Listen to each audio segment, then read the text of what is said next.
দেখুন ফিলিস্তিনের পক্ষে আবু তোহা আদনান কি বক্তব্য দিচ্ছে।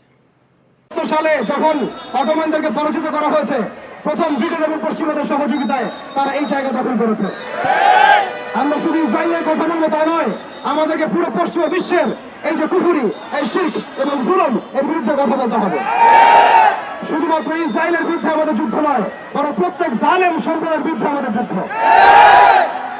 এবং এই বাইতুল মুকাদ্দাস জয় করার পর বিগত 100 বছরে তারা দফায় দফায় কতগুলো যুদ্ধ করেছে মুসলিমদের সাথে, কতগুলো ভাইকে শহীদ করেছে, কতগুলো বোনকে ধর্ষণ করেছে, কতগুলো বাচ্চাকে তারা হত্যা করেছে, এটা কারোরই অজানা নয়। তবুও কেন জানি আমরা মুখে গুলি পেটে বসে আছি, কেন জানি আমরা আমাদের ভাইদেরকে সেখানে মরতে ছেড়ে দিয়েছি। চারপাশে 22টার মতো রাষ্ট্র আছে, কেউ এক পা এগিয়ে আসে না। আমাদের ভাইরা রক্তাক্ত হলে তারা ত্রাণ ধরাতে চায়, আপনি রক্তের বদলে রক্ত কেন ছড়ান না? বাইতুল মুকাদ্দাস বিজয় করার জন্য সশস্ত্র জিহাদ ফিসাবিলিল্লাহ ছাড়া আমাদের সামনে কোনো রাস্তা খোলা নাই।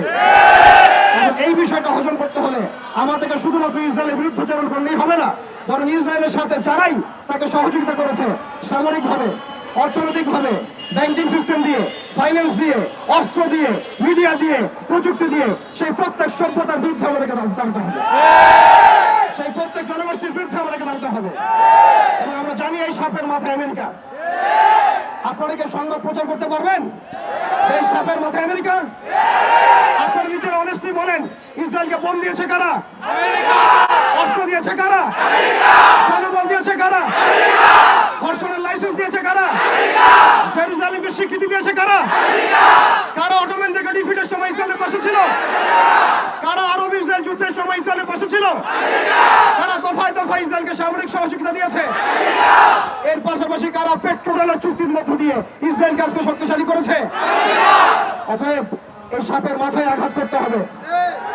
আমরা বলছি আমরা পদচারণা করলে ইসরায়েল ফেসে যাবে, কিন্তু আল্লাহর কসম আমরা এখন পর্যন্ত বাংলায় এতটা শক্তিশালী হতে পারি নাই যে আপনি এখন আমেরিকার কনসুলেটের সামনে গিয়ে বিক্ষোভ করবেন। আমরা যদি এই বিষয়গুলো কথা বলি, আমাদেরকে চাপ প্রয়োগ করা হচ্ছে, আমাদেরকে বলা হচ্ছে আমেরিকা বিরোধী কথা বলবেন না। মানে আপনি ইসরায়েল বিরোধী কথা বলছেন, কালিমার পতাকাকে সরাই দিচ্ছেন, আবার আপনি এদিকে আমেরিকার দাসত্ব করছেন, তার সাথে বন্ধুত্ব করছেন। এই ফলিতা দিয়ে, এই মুনাফিক আচরণ দিয়ে বাইতুল মুকাদ্দাস জয় করা হবে। আপনারা পরিপূর্ণরূপে সত্যের পক্ষে আসেন। যারা আমাদের শত্রু তাদের বন্ধু কখনো আমার বন্ধু হতে পারে না। যারা আমার স্পষ্ট শত্রু তার বন্ধু কখনো আমার বন্ধু হতে পারে না। এটা আমার কথা নয়, আল্লাহ রাব্বুল আলামিন বলেছেন, লা তাত্তাখিযুল ইয়াহুদা ওয়ান নাসারা আউলিয়া। তোমরা ইহুদি এবং নাসারাদেরকে পশ্চিমকালেও বন্ধুরূপে গ্রহণ করো না। বা'দুহুম আউলিয়া বা'দ, এরা